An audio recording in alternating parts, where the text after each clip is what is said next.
And welcome back. Joining us now in another CNBC exclusive to share his thoughts on the international financial system, what's right, what needs to change, Sir Evelyn D. Rothschild.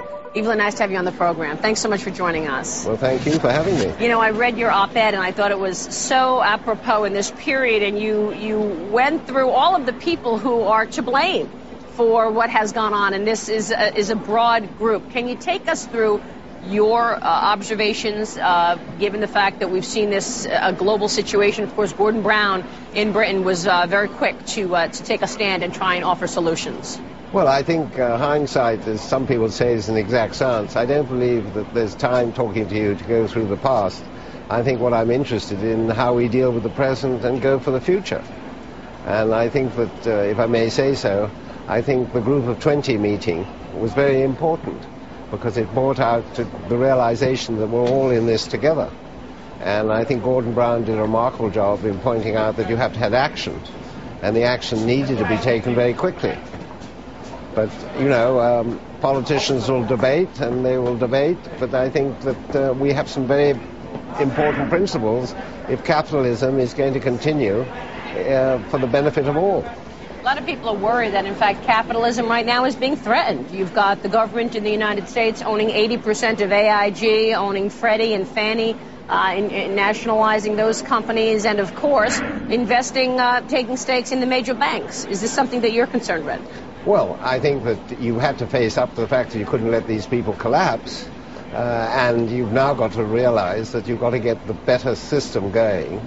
And here is one of my main thrusts, and I think regulation is important. What has happened in the past is that you haven't had the regulation supervised.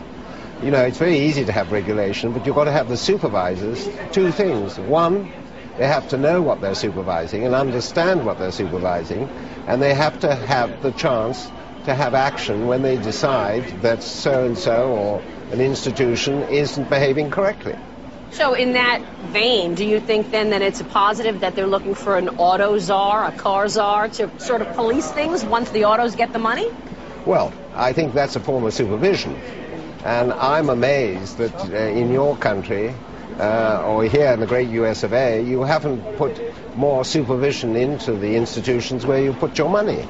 We in England, the banks, have been very much taken over by the government in some measure or another. The chairman have been removed, the chief executive has been removed, and they are watching very closely how they behave. Isn't it interesting that you saw the government come in and rescue Citigroup, and yet the management and board of directors remains in place?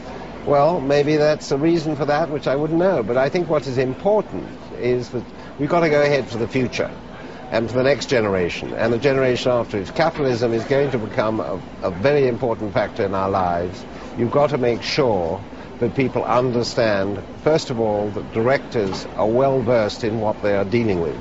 I'm ashamed to say that I think a lot of people in the banking community, which I was some time ago involved, and I gave up banking 4 years ago, but I think that the important thing was for directors to understand, and the people working in the banks, what they were doing. I mean, this gearing that went on in the banks, this extraordinary measure of financial acumen which was used without people understanding.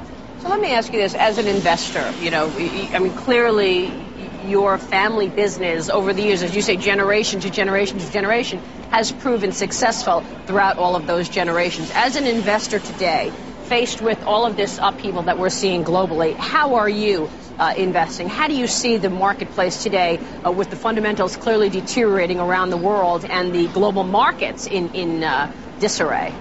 Well, in 2007, I took the view that this is going to get very bad. And I personally, I'm telling you, I'm invested in government bonds.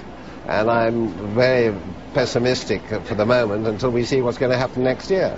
But I think that it's very easy to point out how you're placed in investment at the moment when you have lost a great deal of money. Where do you go from here? And I feel sorry for, which we don't talk about a lot, is what's going to happen with the pensioners.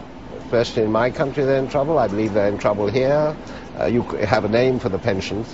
And we have to face up to the fact that there are a lot of people who have lost all their savings and who are going to be faced with a terrible problem of feeding their family, dealing with the problems of day-to-day living. And I think that is where the problem is going to be the greatest. You're talking about pensions as well as 401k plans. I think that's what you were referring to. And some companies now are deciding they don't want to match the 401k money anymore for individuals, making it that tougher. So what signs, as an investor who actually saw something negative happening a year ago and really did, save your own personal money and certainly the family, what are you going to look at, red flags that give you a sense that perhaps we've gotten through the worst? Well, we happen to know whether we've gotten through the worst, as you put it. I think what one's got to look at is you've got to look at very sound investments. And you've got to look at companies and organizations that have really not done some of the stupidities that have been done in the past. And you've got to really understand the management. I think you go back to basics. One was brought up to believe that one didn't have huge overdrafts, that banks were not geared at 70, 80, 90 times, which some of them were, and that in the case of investment, you look at things that are worth investing in. Obviously the market will depend on whether it goes up and down with the attitude of the people concerned. But I mean, if you take raw materials at the moment, I mean, how much further down will oil go, for example? On the other hand, if you're very safety conscious, you hang on to your gold bars. And of course, with oil having dropped the way it has, you're seeing those oil-rich nations who were, frankly, the money players around the world, whether it's the Russians or the Middle Easterners, buying everything from real estate to yachts and cars.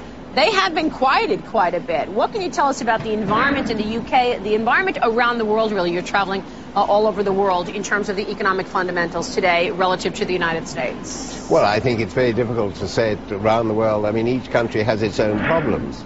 There are those countries that were very hit by inflation and have had to control it. There's countries which have problems with the workforce. And so you've got to look at each one. In the UK, we're unfortunately at the moment, we're getting more people going out of work. Unemployment is increasing. We're going to have to find ways of helping those that are less well off. We have the housing problem like yourself, but it's not, obviously we're a smaller economy. And it's going to have to be very difficult to convince people to reinvest because money is going to be short. So small businesses, which is the key. Let's face it, the world is made up of small to medium-sized businesses. I believe in this country it's a huge number of small and medium-sized businesses that make up the backbone of the United States. I mean, you're talking about the auto industry. It's the suppliers to the auto industry that in some ways are more important than the big manufacturers. Right. Which is part of the reason I think that, the government felt that it couldn't go down.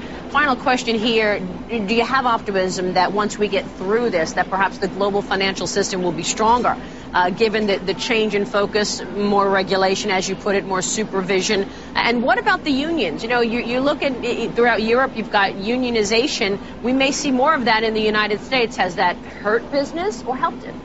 Well, I couldn't judge on the United States. We had a wonderful Prime Minister called Mrs. Thatcher, who put the unions in the correct measure of what they're doing. And on the whole, the relationship in the United Kingdom with the unions is very good. But that's a challenge for each country with its own problems. But I think what we've got to face up to is it's not just regulation. We've got to go back to basics and teach bankers and investment people, whether it's in hedge funds or whatever exists, that they've got to work within a prescribed limit. They can't just do what they want. What we've had for the last 10 to 15 years is unlimited attitude. We can make money, we can do anything we like, we just have tons of time to do what we want without regarding the regulation or regarding the basics of how you run your business. Evelyn, good to have you on the program. Thanks so much. Thank you. We so appreciate it. Evelyn D. Rothschild joining us here at the NYC while you're traveling throughout the U.S. Thank you.